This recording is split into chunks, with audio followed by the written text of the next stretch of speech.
이것은 당시 임금들의 노력이나 임금들의 능력과는 아무런 상관이 없는 일이었습니다.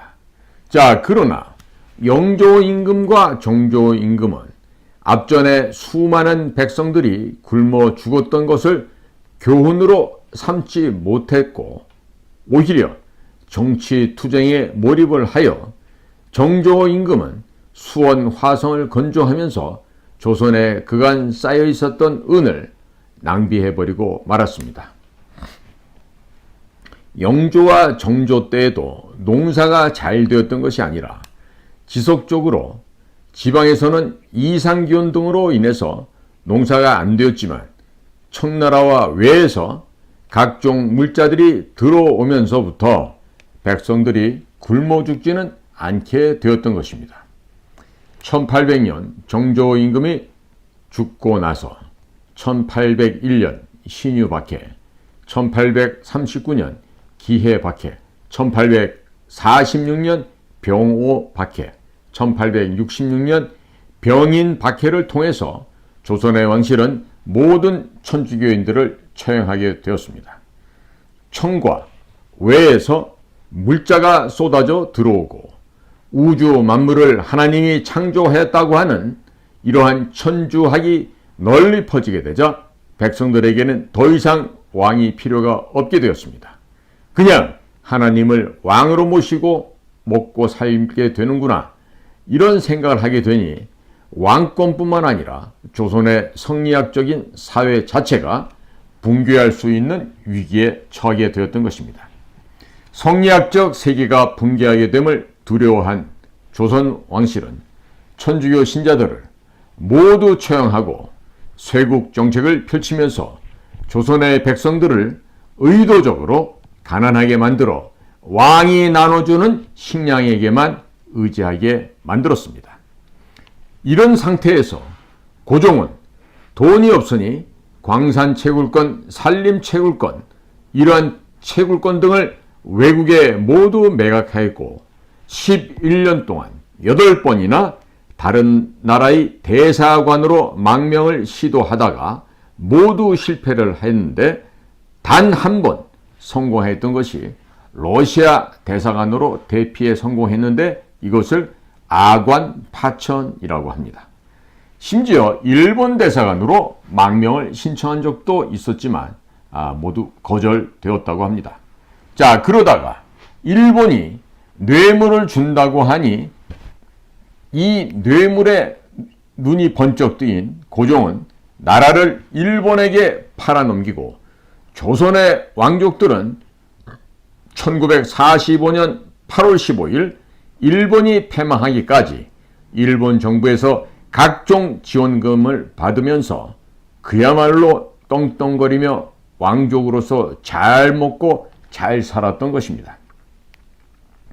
1917년 러시아에서 발생했던 볼셰비키 혁명도 대기근으로 먹고 사는 것이 불가능하게 되자 제1차 세계대전은 길어만 가고 관리들의 수탈까지 심해지게 되자 레닌이 부자들의 재산을 빼앗아서 가난한 사람들에게 빵을 나눠주겠다고 거짓 선동을 하였는데 러시아 농민들은 레닌과 함께 러시아 로마노프 왕조를 무너뜨리게 됩니다.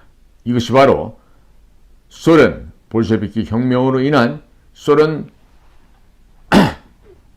공산당의 시작이 된다 하겠습니다.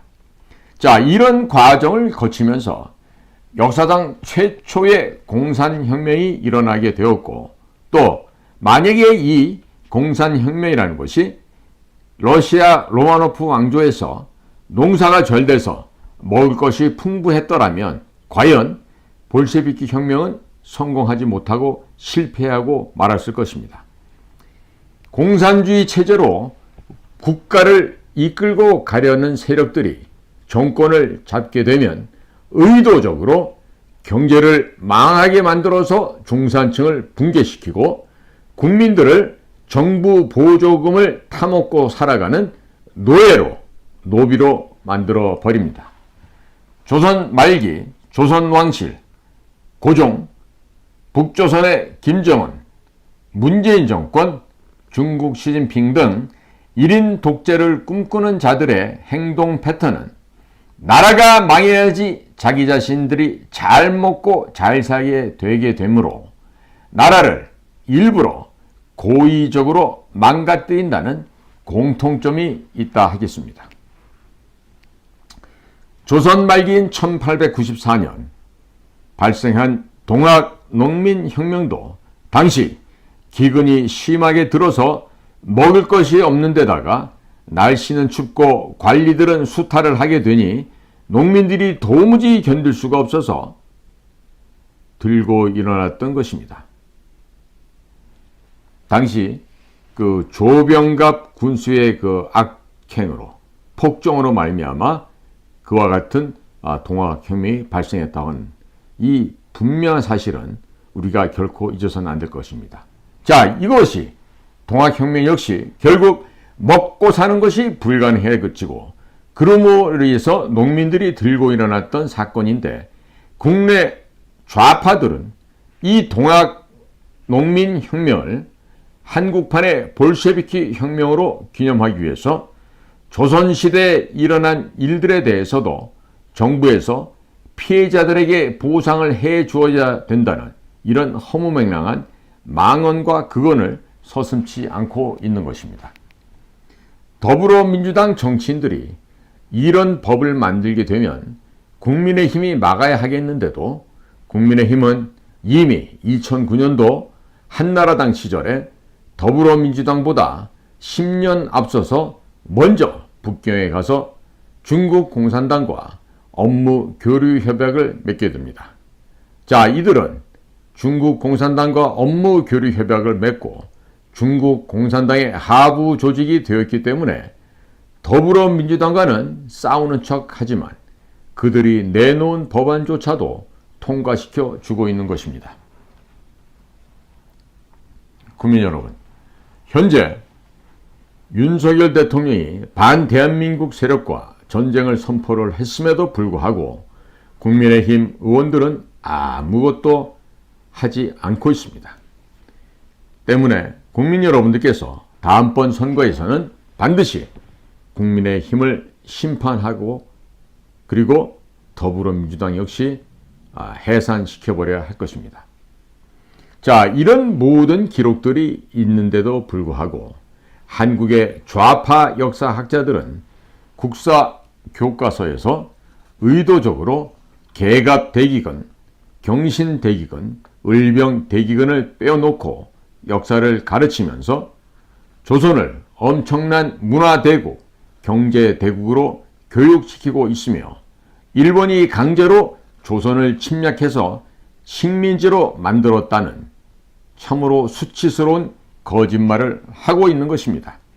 또 김일성 교시에 의해서 세뇌된 좌파 방송인들과 좌파 영화인들이 조선을 엄청나게 아름답고 문화가 살아 숨쉬는 그러한 멋진 나라로 묘사를 하면서 국민들의 눈을 속이고 기만하고 있습니다. 조선을 아름답게 미화하기 위해서는 청에서 쌀을 수입하는 덕분에 그나마 먹고 살만했었던 영조, 정조 시대를 집중적으로 홍보를 하며 조선 말기, 조선 왕실에 대해서는 나라를 지키기 위해서 많은 노력을 했으나 억울하게도 나라를 빼앗긴 것으로 묘사해서 역사를 변질, 왜곡시키고 있는 것입니다. 1592년부터 1900년대 초반까지 조선의 백성들은 연속된 전쟁으로 죽고 굶어 죽고 얼어 죽고 전염병으로 죽고 관리들의 수탈에 항의하다 맞아 죽어갔었습니다. 북한 같은 상태로 약 300년을 버텼다 생각하시면 합리적인 이해가 되실 것입니다. 조선 말기 고종 때에는 현재 북조선의 김정은 정권처럼 나라가 완전히 붕괴되었었기 때문에 고종도 11년 동안 8차례나 망명 시도를 하였고 최종적으로는 일본에 돈을 받고 조선을 팔아먹었던 것입니다.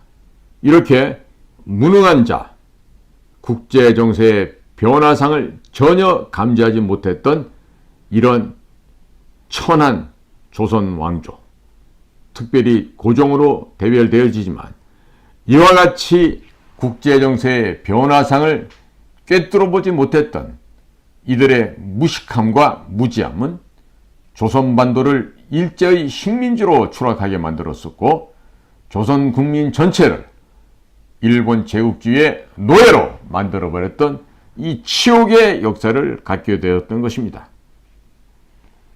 현재 북조선의 독재자 김정은이란 놈이 하고 있는 짓을 보면 현재도 고구려의 유물을 조총련을 통해서 일본에 팔아먹고 있습니다. 그리고 북한에는 비교적 좋은 광산들이 많은데 이 광산들에 대한 광산 채굴권을 중국 기업들에게 팔아먹고 있습니다. 데자뷰를 보게 되시죠. 조선 말기 멍청한 무식한 고종이 한 짓이 바로 김정은과 똑같은 짓을 하고 있었다는 것을 역사를 우리는 잊지 않아야 하겠습니다. 자, 그러하니 이 김정은이란 녀석도 먹고 살게 해줄 테니 돈을 좀 줄 테다 하니 북한을 팔려고 하면 북을 팔아버리고 어디론가 도망을 가고 싶을 것입니다. 고종이란 자는 일본에게 조선을 돈 받고 팔아먹었던 것이고, 자, 김정은이란 녀석은 북조선을 매각할 수 있는 절호의 기회, 그 정확한 타이밍을 놓쳤을 뿐이지 고종이나 김정은이나 둘이 다 똑같은 입장이라 하겠습니다. 김정일 시대, 즉 김정은의 애비가 살았을 때는 북한 지역에서 장마당이 번성을 하였고 또 성경책이 북한 사회에 유입이 되었습니다. 자, 그렇게 되자 김정일은 화폐 개혁을 통해서 상인들의 재산을 몰수하였고 또 성경 소지자들은 모두 처형을 했었습니다. 김정은 역시 국경을 봉쇄하고 장마당을 폐쇄하는 등 19세기 초에 조선 왕실과 동일한 만행을 또 벌이고 있는 것입니다. 그런데 국민 여러분, 제가 사업을 위해서 미국을 오고 가고 했을 때 지난 아마 2017년도로 제가 기억이 되는데 그때 시카고에서 한 한인 교회에서 탈북한 사람들의 그 간증 대회가 있다고 해서 제가 초대를 받아서 간 적이 있었습니다. 근데 거기서 탈북했던 그 젊은 여성을 한 분 만났는데 그 여성분을 통해서 북으로 몰래 전달되었던 그 성경책을 어머니를 통해서 받아서 읽고 예수를 믿고 하나님을 섬기게 된 한 기독교도를 만난 적이 있었습니다. 이 정도로 이 성경은 실질적인 역할을 합니다. 그렇기 때문에 참으로 제가 귀한 경험을 했었던 적이 있었습니다. 특별한 그것을 제가 느낄 수 있었던 것은 그 일에 대해서 제가 지득하고 있는 사실들이 있었기 때문에 더욱더 큰 감흥을 느낄 수가 있었습니다. 자, 국민 여러분, 독재자들은 말입니다. 이 더러운 독재자들은 의도적으로 경제를 붕괴시키고 중산층을 무너뜨리는 정책을 펼쳐서 국민들을 가난하게 만들고 정부에서 주는 보조금에 연명해서 살아가게끔 국민들을 노예화하는데 이것을 최신 용어로 해서 조세 공산주의다라고 하는 것입니다. 자, 기억해 보십시오. 문재인 정권 때는 말도 되지 않는 경제정책으로 소주성이다 이런 그 희한한 정책을 벌였죠. 그래서 결과는 국가 경제가 무너졌습니다. 그리고 종부세라든지 각종 세금을 왕창 올려서 또한 정치 방역을 한다고 하면서 중산층들을 의도적으로 무너뜨리고 괴멸시켰습니다. 국민들은 그 결과 많은 숫자가 빚쟁이가 되었고 정부에서 보조금을 언제 주는지만을 기다리고 있는 정부의 노비로 전락하게 되었던 것입니다. 역사를 제대로 배우지 않고 역사를 올바르게 인지하지 못하게 되면 엉터리 사기꾼들에게 나라를 빼앗기고 국민 여러분들은 또 그들의 노예로 전락하게 되는 것입니다. 자, 그렇다면 조선이란 나라에 언제부터 자유가 들어오게 되었는지를 알아볼 필요가 있겠습니다. 1882년 조미수호 통상조약을 체결하고 미국 선교사들의 포교가 허용이 되면서 조선에는 기독교 선교사들과 성경책이 유입되게 되었습니다. 기독교 선교사들이 조선 말기에 조선에 와서 음악 밴드라든가 야구, 농구, 축구, 스케이트 혹은 월화수목금토일 요일제 등 신문물을 조선 땅에 전수를 하였고 근대식 병원을 건축하였으며 근대식 교육을 시작하게 되었습니다. 늘 굶어 죽고 얼어 죽고 전염병으로 죽어가던 조선인들은 이제 희망을 더 이상 가질 수가 없었는데 반대로 교회를 가게 되면 먹을 것, 입을 것, 의약품, 최신 소식 등이 넘쳐났었기 때문에 조선 말기의 교회는 현재의 인터넷 카페라든가 PC방 같은 역할을 하게 되었습니다. 미국인 선교사들이 한글 성경을 보급하기 위해서 자신들이 한글을 깊이 연구하여서 가르치기도 했습니다. 일례로 호모 헐버트 선교사께서는 한글 체계를 연구해서 국내 최초의 한글 백과사전인 사민필지, 선비사 백성민 반드시 필 알지 이와 같은 최초의 한글 백과사전 겸 교과서, 인문지리서를 출판하기에 이르게 되었다고 합니다. 자, 이렇게 한글 체계에 대한 세부 사항을 호모 헐버트 선교사에게 배운 사람이 바로 한글학자 주시경이었고 그 주시경의 친구가 청년 이승만이었습니다. 미국의 선교사들이 만약 없었다라고 하면 여러분들께서도 한글 대신 아직 한자를 쓰고 있었을 것이라 이렇게 생각이 듭니다. 한글을 조선 왕실에서 널리 전파시켰다라고 생각하시는 분들이 많은데 그렇지가 않고 한글 성경이 퍼지면서 한글이 전 국토에 퍼지게 되었던 것입니다. 1970년대까지만 하더라도 군대에서 한글을 가르쳐야 할 정도로 대한민국의 문맹률이 높았습니다. 교회에 나가는 할머니들은 한글 성경을 읽는다고 교회에서 공부를 했었기 때문에 한글을 알고 있습니다. 저도 아버님께서 그 당시 전방에서 대대장을 하고 계셨을 때가 1974년인데 그때 아버님 부대의 방학기간 중간에 이렇게 방문을 했었다가 거기 계시던 그 부대 사병들과 이렇게 공두차고 이렇게 사귐을 가진 적이 있었는데 그때 이 한글을 모르는 그때 군인 아저씨들 그런 형님들이 있었던 것이 기억이 납니다. 그래서 한글을 모르는 어머님들이 군대에 간 자녀들에게 편지를 쓰고 싶을 때에는 교회 나가시는 할머니들에게 부탁을 하게 됩니다.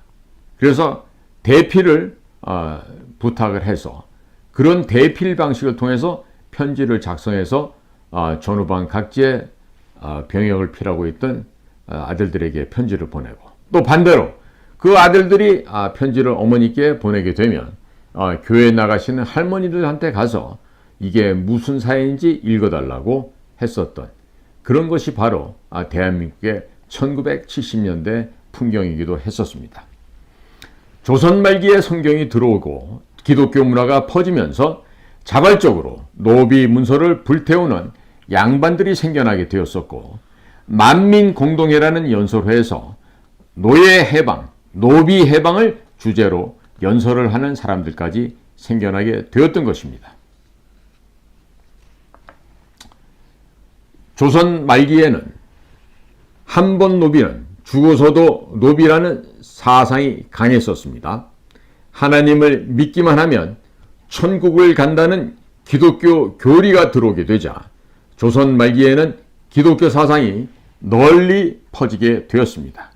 또 교회에 가면 찬송가, 성경책, 주보 등을 인쇄하는 인쇄기가 있으니까 독립선언서, 독립운동 유인물들을 교회 인쇄소에서 대부분 찍어내게 되었었고, 미국인 선교사들이 세운 교회들에 대해서는 일본도 건드릴 수가 없었기 때문에 독립운동가들은 대부분 교회를 중심으로 모여서 예배도 드리고 독립의 꿈을 키워나가게 되었던 것입니다.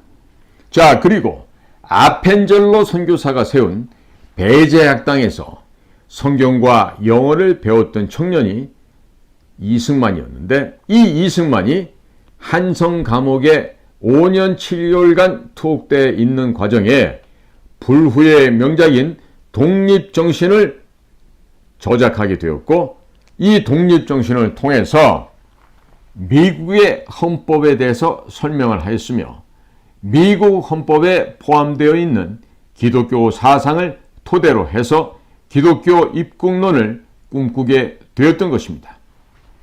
청년 이승만이 미국에서 조지 워싱턴 대학에서 학사, 하버드 대학에서 석사, 프린스턴 대학에서 박사 과정을 준비하는 동안에도 미국 교회들이 지원을 하였으며, 이승만은 미국 교회들의 도움으로 미국 전역을 돌면서 아시아 최초의 기독교 국가, 대통령제 국가를 만들려고 하였는데, 일본이 방해를 하고 있으니 미국은 당연히 대한독립을 지원해야 한다고 미국 땅에서 떳떳하게 연설을 하고 다녔던 것이죠.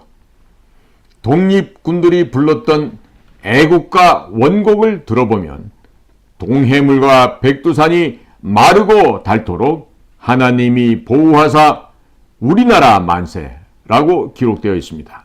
그 당시 독립군들은 기도문에 곡을 붙여서 찬송가를 불렀는데 그것이 현재의 애국가가 되었던 것입니다. 독립운동가들은 암흑 같던 시절에 힘은 없고 하나님께 기도하면 들어주신다고 교회에서 배웠으니 이 지구가 끝나는 날까지 우리를 지켜달라고 하나님께 마지막으로 기도하는 심정으로 노래를 불렀던 것입니다.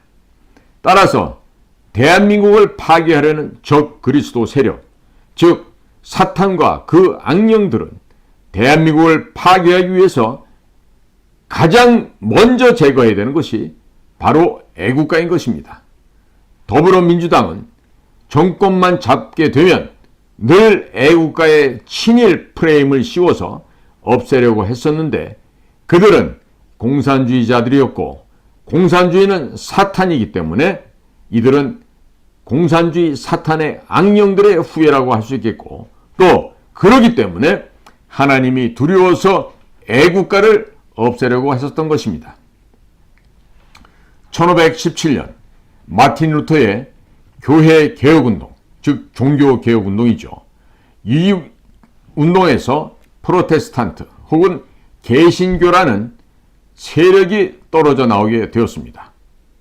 로마 카톨릭 교황은 예수회를 앞세워서 유럽에서 내내 전쟁을 일으킨 뒤에 성경 말씀으로 돌아가고자 운동을 하는 사람들을 모조리 잡아다 죽였습니다. 1517년 이후 유럽에서 일어났었던 모든 전쟁들은 종교 갈등이 바로 그 전쟁의 원인이 되었던 것입니다.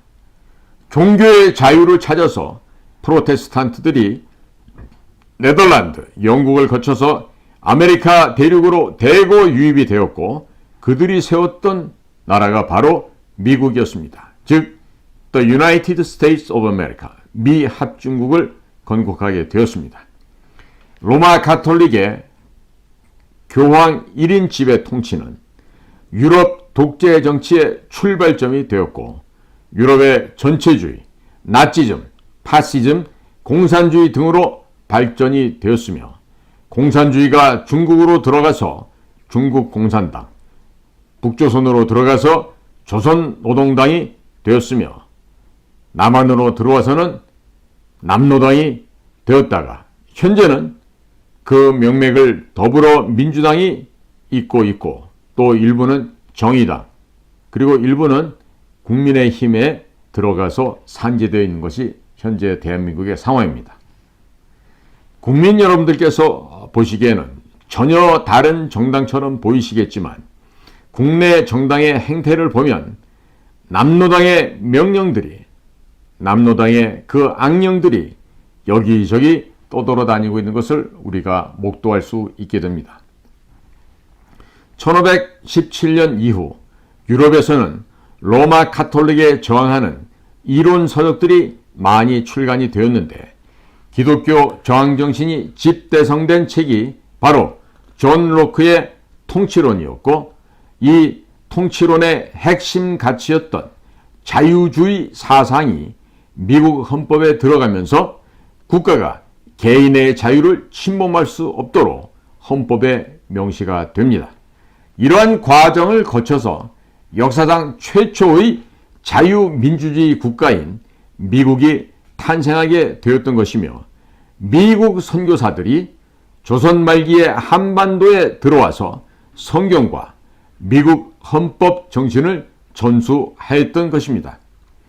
그것을 모두 이어받고 통달했었던 사람이 바로 청년 이승만이었고 그가 한성 감옥에서 꿈을 꾸었던 기독교 입국론에 따라서 설계된 나라가 바로 자유 대한민국인 것입니다.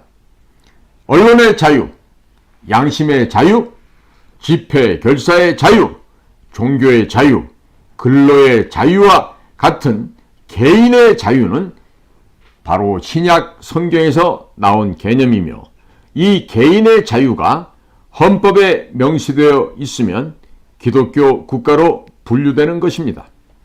많은 분들께서 나는 불교 신자인데 왜 기독교 국가라고 하는가 하고 물어보시는데 자유민주주의와 공산주의가 분화되는 과정을 모르시고 또 조선 말기부터 독립운동 과정, 해방 전후사 독립 과정, 6.25에 대해서 제대로 모르시기 때문에 오해를 하고 계시는 것입니다.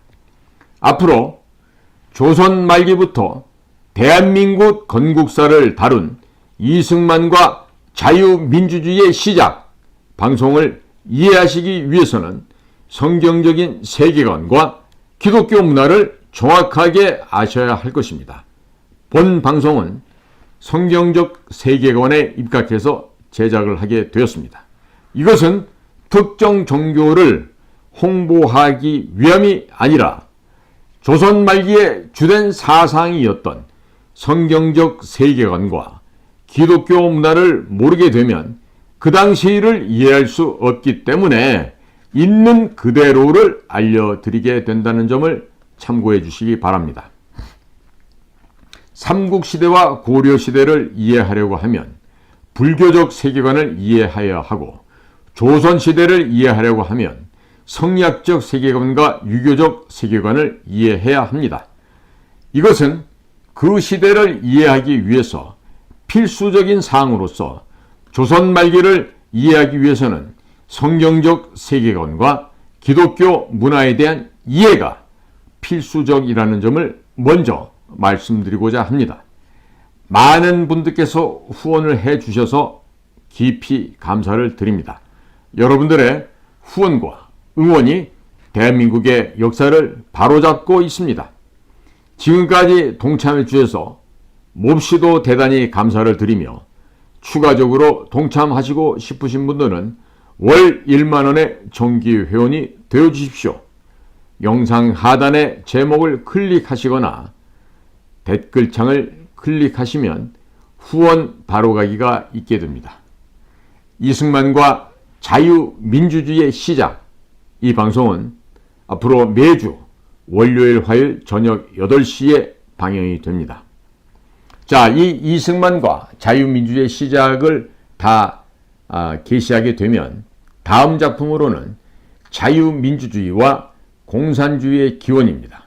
자유민주주의와 공산주의의 기원입니다. 매월 10,000원씩 역사전쟁에 동참해 주시면 감사하겠습니다. 이 자리를 빌어서 고사리와 같은 손들을 가지고 동참해 주시는 우리 초등학교 어린이들이 있고 중고등학교 학생들이 있는 것으로 압니다. 여러분들의 귀한 1,000원, 2,000원, 3,000원, 5,000원 이와 같은 후원은 아마도 이 나라를 살리는 주된 동력원이 될 것이며 동시에 여러분들의 삶이 하늘의 큰 축복으로 함께 임하실 것을 저는 믿어 의심치 않습니다. 지금 대통령실의 참모들도 이 방송을 자세히 보고 공부를 좀 하시기 바랍니다. 그리고 우리 국가정보원에서 일하고 있는 우리 후배들도 내가 지금 하고 있는 이 역사 방송을 잘 귀담아 듣고 김규호 원장에게 요약 정리 보고를 잘 하기 바랍니다. 그래서 대통령실의 참모들도 아마 대부분 서울대학교를 나오고 무슨 고시를 합격했더라도 대한민국 역사를 제대로 하는 일은 거의 없을 것이라고 생각이 됩니다. 그러니까 귀하들이 대통령을 잘 보좌하고 보필을 해서 대통령이 아무 데나 가서 무릎을 꿇고 눈물을 흘리고 이런 그 역사적 사실을 뒤집는데 이 도장을 함부로 찍는 일이 없도록 해야 될 것입니다. 두 번 다시는 이와 같은 일들이 일어나지 않도록 보필을 잘 하기 바랍니다. 이 말을 만약에 이해하지 못하는 다소 무식한 대통령실의 비서들이 있을까봐 다시 집어서 얘기하는데 아무 데나 가서 무릎을 꿇는다는 얘기는 광주 5.18 묘에 가서 대통령이 무릎 꿇는 걸 이야기하고요. 또 거기서 눈물을 흘리고 비석을 만지면서 그 부분을 언급을 하는 겁니다.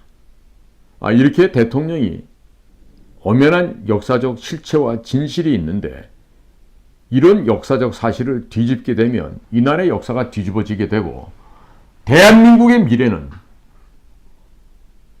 암담해지고 없게 됩니다. 결코 제주 4.3 민중공산폭동이나 여수 순천 공산폭동이 결코 민주화 운동이 아니었다는 점. 이들은 공산당 공산주의자들이 주장하는 인민민주주의 혹은 사회민주주의를 달성하고자 했던 꿈에 젖었던 몽상가들의 과격한 행동에 지나지 않았다는 점 반드시 이해해야 될 것이고 또 80년 광주에서 벌어졌던 그 일도 자유민주화 운동이 아닙니다. 광주에서 있었던 그 일도 공산 인민민주주의 혁명이었다는 점, 이 점을 분명하게 강조를 합니다. 오늘도 저희 인도태평양 전략연구원에서 방영한 공작관TV 그레이트 게임을 경청해 주셔서 감사를 드립니다. 고맙습니다.